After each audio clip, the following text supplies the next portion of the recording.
دنیا مسلمانوں کی جو دو بڑے گروہ ہے شیعہ سنی کی ہم تقسیم کرتے تو اس میں جو بنیادی اختلاف ہے وہ مسئلہ امامت ہے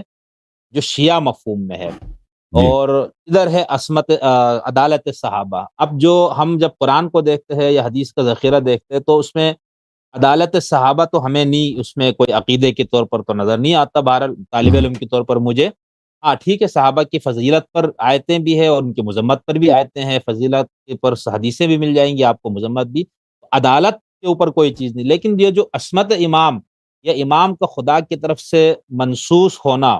ٹھیک ہے نا، اور ان کا معصوم ہونا جو پورا تصور ہے شیعہ، تو کیا یہ قرآن میں موجود ہے یہ پورا یہ عقیدہ؟ اور یہ خاص طور پر بالکل اثنا عشری شیعوں کا، جی 12 ہو، دیکھیں ذریت حسین سے ہو، یہ سارا جی جی دیکھیں اطیعوا اللہ واطیعوا الرسول واولی الامر منکم، وہی طاعت جو اللہ کے لیے، جو رسول صلی اللہ علیہ وسلم کے لیے، وہی اولی الامر کے لیے۔ یہ فخر رازی اپنے تفسیر میں اسی آیت کے ذیل میں کہتا ہے کہ جب اللہ تعالیٰ نے بلا قید و شرط اس طاعت واجب کیا ہے کہ جس معاملے میں بھی ولی امر کا حکم ہو اس میں آپ طاعت کریں، اس کا مطلب یہی ہے کہ ولی امر کبھی غلط حکم نہیں دیتا، یہ اس کی عصمت کی دلیل ہے۔ پھر وہ آ جاتا ہے کہتا ہے کہ ولی امر کون ہے، کہتے ہیں بعض لوگ کہتے ہیں خلفاء ہیں، شیعہ کے روافظ کہتے ہیں کہ ان کا ائمہ اثنا عشر ہیں، لیکن وہ کہتے ہیں خلفاء بھی نہیں، ائمہ اثنا عشر نہیں، پوری امت ہے، امت کا اجماع کا نام ہے یہ اولی الامر ہے، اور اجماع امت کا نام اولی الامر۔ تو اس آیت سے خود فخر رازی جو امام الاشاعرہ ہیں اور بہت بڑے متکلم، بہت بڑے مفسر ہیں، وہ خود کہتے ہیں یہ آیت دلالت کرتا ہے اولی الامر کی عصمت کی دلالت ہے، لیکن اس کا مصداق وہ ایک ایسی عجیب غریب کہتا ہے نا کہ اجماع امت نہ لغت میں نہ شرع میں کوئی اس کو اولی الامر نہیں کہتا۔ تو اور ان کے خلفاء جو ہیں وہ غیر معصوم ہیں، یہ تو سب کو معلوم ہے کہ ان کی عصمت نہیں ہے، بہت سارے خلفاء تھے جنہوں نے کعبہ جلائے،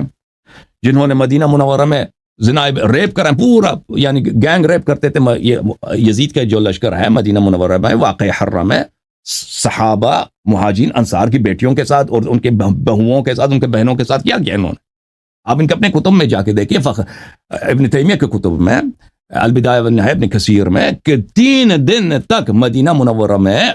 نوامی سے صحابہ کے ساتھ، مہاجرین انصار کے بیٹیوں کے ساتھ، پوتیوں کے ساتھ یہ گینگ ریپ کر رہے تھے شام والے، شام کے لشکر، کس کے حکم سے؟ یزید کے حکم سے۔ تو ان کے خلفاء معصوم نہیں ہیں، بلکہ ان کے مسلمان ہونے پہ اگر کوئی کہہ دے کہ یزید کافر ہے تو بلا شک یہ ایک قطعی اور واضح بات ہے۔ جو کعبہ جلاتا ہے وہ کیسے مسلمان ہو سکتا ہے؟ جو اب امام حسین علیہ السلام کو چھوڑیں، امام حسین علیہ السلام وہ روافظ